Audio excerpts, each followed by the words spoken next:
Yun mga abel, good afternoon sa inyong lahat. Ayan, kasalukuyang nagpapakain tayo ng mga warrior natin. Ayan o, mag-aalas 12 na, 11:47 na ng patanghali. Ayan, so ngayon makwento ko sa inyo, nag-training tayo sa BBC sa Pulilan. Isinakay ko na yung mga ibon ko kasi napansin ko lampas na ng 3/4 yung pakpak nila. So naronda na nga ng hataw-hataw yung ibon natin. So kanina napansin ko unang dumating itong white plate natin. Ayan si Johnson President. Then ito sumunod. Hindi ko alam kung ito or yung isa. Ayun yung si Peter B. Ayun, maalin sa dalawa kasi nakita ko lang kanina nandito to kasi nabantayan ko lang dun sa CCTV natin mga abel. Sa CCTV natin. Ayan. Nabantayan ko lang dito. Bale, sabi ng anak ko, sabi ko, Brain, meron akong isang ibon. Ayun, nakita ko, yun. Meron ng pangalawang ibon ka ako. Ayun, yung checkered. Ayun, yung checkered na yun ka ako. Meron na tayong isang ibon pa uli. Kasi yun nga, unang dumating, yan, yung white plate natin. Pero hindi tayo sumali sa pooling kasi first training natin yan eh. Yan, Then, sabi ko, pakipasok yung papasokin mo na tong checkered na to, si Litar. Tapos sabi niya, Daddy, 3 na yung ibon mo. Ayun, ito pala yung isa. 3 na yung ibon mo, sabi. Ayun Medyo na, siguro mga late na rin naman siguro. Kasi first training nila, siguro mga alas 8 na pasado. Ayan. Ayan, blue bar na yan. Ayan, checkered na yan. Then, pagdating ko ngayon, ayan, ito nadatnan ko dito. Nandito siya nakatambay. Andun sa may trapdoor. Ayan, yung dirty blue bar na yan. Ayan. So, sigurado, naghanap pa yan ng madadaanan niya galing Pulilan. So ayan, ang gagawin natin dyan, tuloy-tuloy na natin iti-training yung ibon natin kasi nga hindi ako makapag-midtos. Diba pangako ko nga sa inyo, magmi-midtos ako sa Malolos tapos sa Valenzuela. Kaso hindi ko magawa dahil nga peak season ngayon, maraming tao, then yung mga bata may pasok pa. Next week may pasok pa sila eh. Yan. Kaya hindi tayo makapag-midtos. Sasakay na lang natin sa truck. Hindi na lang tayo sasali sa mga pooling-pooling niya yan. Training lang, 4. Then, kahapon, hindi ko isinakay o kagabi, hindi ko sinakay itong si Peter B sa PUF. Ayan. Sa PUF dapat to nakalaban. Nakapatibayan to sa PUF. Pinaabunuhan ko muna doon sa kumpare ko na coordinator. Sabi ko, pre, hindi ko may sasakay yung ibon ko kasi tinamaan niya ng eye cold. Sabi ko, kung okay lang, isali mo sa patibayan. Ito yung ring number ng ibon ko. Tapos ito yung ID number ko. Pagka nagsakay ako sa iyo ng susunod na basketing, babayaran ko yung 100 na bayad sa patibayan. So ito mga abel, nadidemonyo ako dito kay JM. Ayan, kay JM na yan, na Pandora, si Pandora. So napansin ko mga abel, kapag naronda lahat ng mga ibong ko dito, yan. Ayan. Lahat ng mga ibong ko dito, pwera lang dito sa dalawang to. Ito yung pinakabata eh. Yan. So ngayon, yung mga yan, pag naronda yung mga yan, at mga nasa 30 minutes o 35 minutes, ang napapansin ko, hingal kabayo na yung mga ibong ko, hingal. Pero, etong ibon na to, na si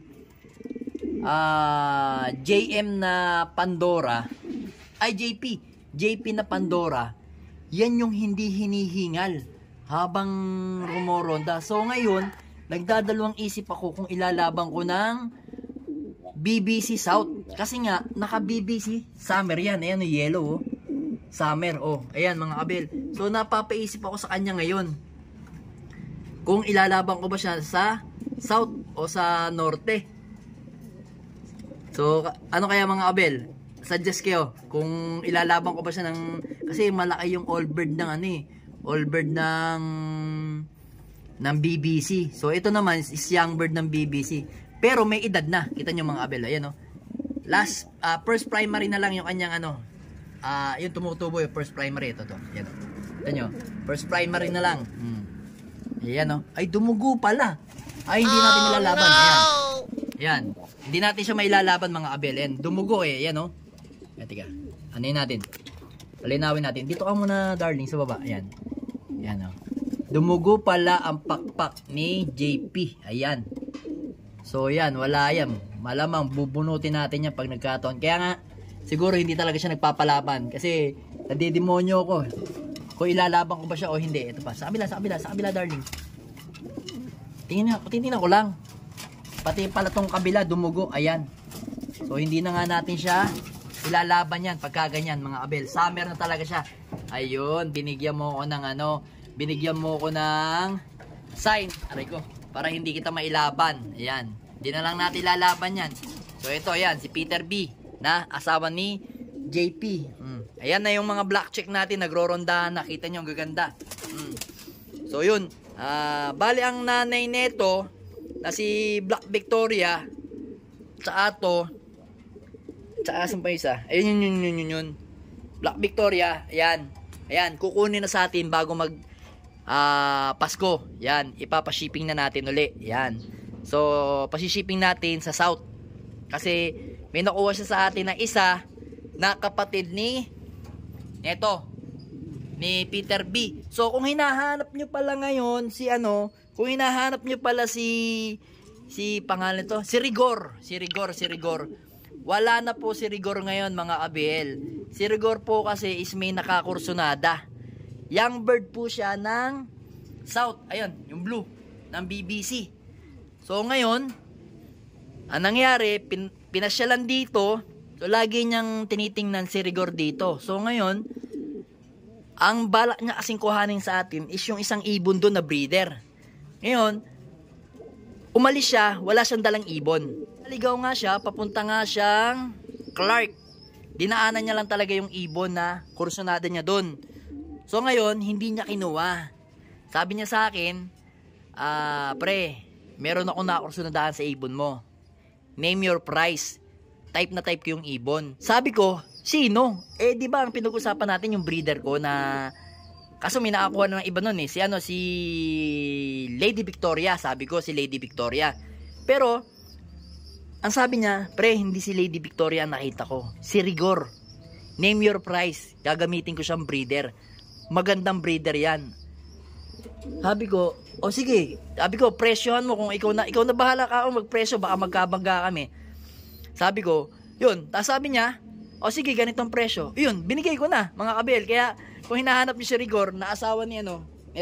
Ay, ito. Yan. Ni JP na white flight. Ayan, JP na white flight. At saka to. Ayan. Is wala na. So hindi yan mga abel, hindi mo dumi yung natin yung ilalim, nilagyan na lang natin ng salamin yung ilalim para nasasala ko yung mga yung mga dumi. Kukurin ko na lang yan pagka medyo makapal ng konti. Ayan na, meron din tayo dito sa ilalim, Kita nyo yung natin, poop tray, nilagyan na rin natin. Kasi mga abel, kapag kasi sahig siya napupunta, nababasa tapos nagwewet. Kasi nga laging naulan dito ngayon. So ngayon kaya nilagyan ko na ng salamin, Kukunin ko na lang yan, mga sa isang linggo, isang beso kong magkukudkod dyan, mga abel. Konti lang naman yung ibon ko. Yun nga, mabalik tayo mga abel. Kaya kung hinahanap nyo si Rigor, wala na dito si Rigor.